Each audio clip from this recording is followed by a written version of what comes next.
कल्पना कीजिए एक विशाल जहाज जिसमें भरी हैं दुनिया की सबसे महंगी गाड़ियां जैसे पोर्शे, ऑडी, बेंटले, लैम्बोर्गिनी। यह जहाज अमेरिका के लिए रवाना होता है, लेकिन रास्ते में ऐसा कुछ होता है कि यह कभी अपनी मंजिल तक पहुंच ही नहीं पाया। एस 4000 लग्जरी कारों से भरा यह जहाज समुद्र की गहराइयों में समा जाता है। आखिर ऐसा क्या हुआ था? क्या यह हादसा था या कोई बड़ी लापरवाही?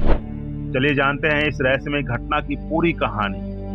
10 फरवरी 2022 बंदरगाह पर फेलिसिटी एस नाम का एक विशाल कार्गो शिप अपनी आखिरी यात्रा के लिए तैयार खड़ा था। 200 मीटर लंबा, 32 मीटर चौड़ा यह जहाज खास तौर पर कार और ट्रक ले जाने के लिए बनाया गया था। इसकी कुल वजन क्षमता 60,000 टन थी और इसे चलाने के लिए था 20,500 हॉर्स पावर का विशाल डीजल इंजन। इस जहाज के अंदर थी लगभग 4000 लग्जरी गाड़ियां।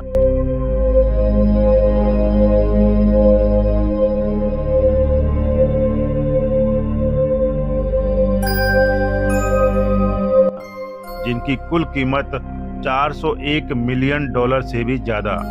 फेलिसिटी एस को जापान की Mitsui OSK lines company operate कर रही थी। इसकी स्पीड 41.3 किलोमीटर प्रति घंटा और इसे अमेरिका के रोड आइलैंड तक पहुंचना था। लेकिन किसी को अंदाजा भी नहीं था यह जहाज इस सफर के दौरान आग के शोलों में तब्दील हो जाएगा। 5 दिन तक यह जहाज अटलांटिक महासागर में आराम से अपनी स्पीड में तैरता रहा, लेकिन 16 फरवरी की रात अचानक एक खौफनाक और खतरनाक हादसा हुआ। शिप के कार्गो सेक्शन में धुआं उठने लगा। जहाज के क्रू ने तुरंत जांच की, लेकिन तब तक आग पूरी तरह फैल चुकी थी। लपटें इतनी तेज थी कि उन्हें कंट्रोल करना असंभव हो गया था। जहाज के अंदर मौजूद लिथियम आयन बैटरी वाली इलेक्ट्रिक गाड़ियों ने आग को और भड़का दिया था। लिथियम आयन बैटरियां इतनी खतरनाक क्यों होती हैं? ये बैटरियां एक बार जलना शुरू कर दें तो इन्हें बुझाना आसान नहीं होता है। इस पर पानी डालने से आग और बढ़ सकती है।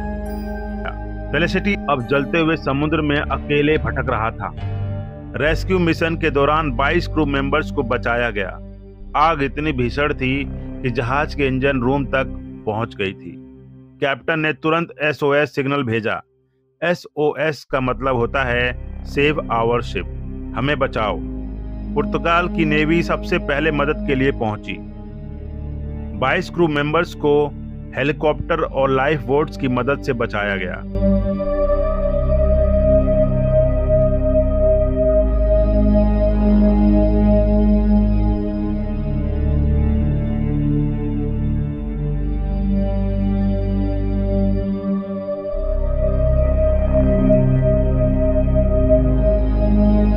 लेकिन जहाज को बचाना अब असंभव हो चुका था। फेलिसिटी एस अब तक जलता हुआ बम बन चुका था, जो कभी भी समुद्र की गहराई में डूब सकता था।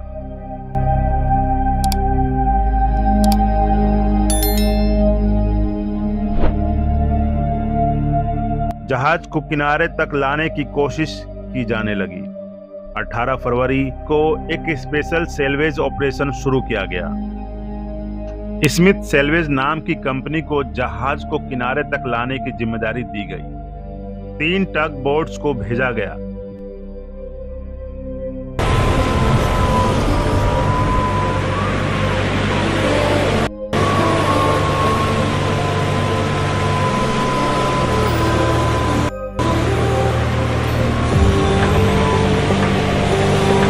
जो फायर फाइटिंग इक्विपमेंट से लैस थे।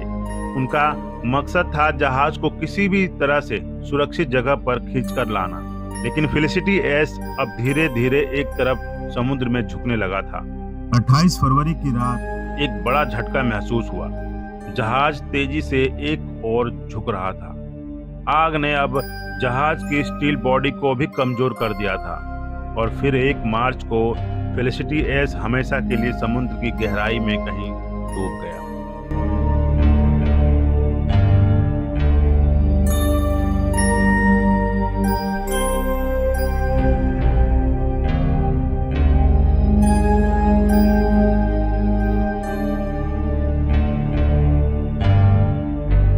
फेलिसिटी एस समुद्र की गहराइयों में 1 मार्च 2022 को सुबह 9 बजे डूबा था।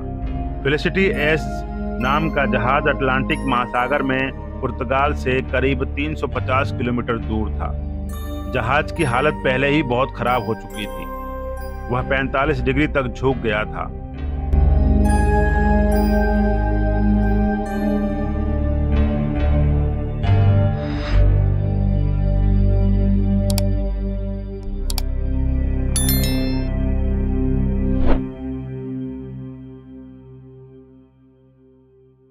और फिर अचानक पानी में समा गया।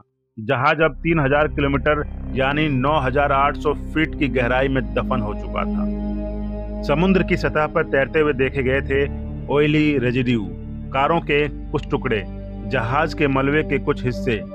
अरबों का नुकसान इस हादसे में हो चुका था।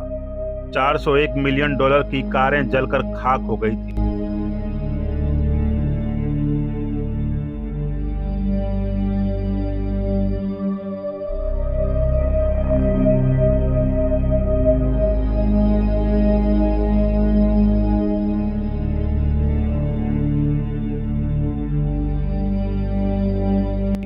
शिप की कीमत भी 437 मिलियन डॉलर थी। वॉक्सवैगन और अन्य कंपनियों को भारी नुकसान हुआ। आखिर यह आग लगी कैसे? अभी तक कोई ठोस जवाब नहीं मिला है। एक्सपर्ट का मानना है कि ईवीएस की बैटरी ब्लास्ट हुई थी। अब सवाल उठता है, क्या इलेक्ट्रिक गाड़ियां वाकई इतनी खतरनाक हैं? इलेक्ट्रिक व्हीकल्स को ट्रांसपोर्ट करने के लिए नई सुरक्षा तकनीकी चाहिए। शिप में ज़्यादा एडवांस फायर फाइटिंग सिस्टम होना चाहिए।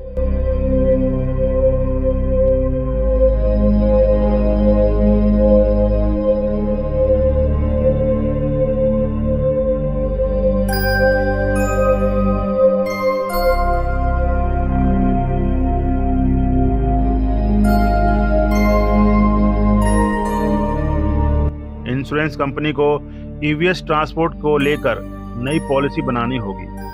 अब सवाल यह है कि क्या यह हादसा फिर दोहराया जाएगा? तो दोस्तों, ये थी फेलिसिटी एस की खौफनाक और रहस्यमयी कहानी। क्या आपको लगता है कि ईवीएस को शिप में ले जाना सुरक्षित है या फिर हमें नई सुरक्षा तकनीकी की जरूरत है? कमेंट में अपनी राय जरूर रखिएगा और वीडियो को लाइक करके शेयर करें और चैनल को सब्सक्राइब जरूर करें ऐसी वीडियो देखने के लिए। तो मिलते हैं अगली रोमांचक कहानी में। तब तक के लिए गुड बाय, धन्यवाद और टेक केयर।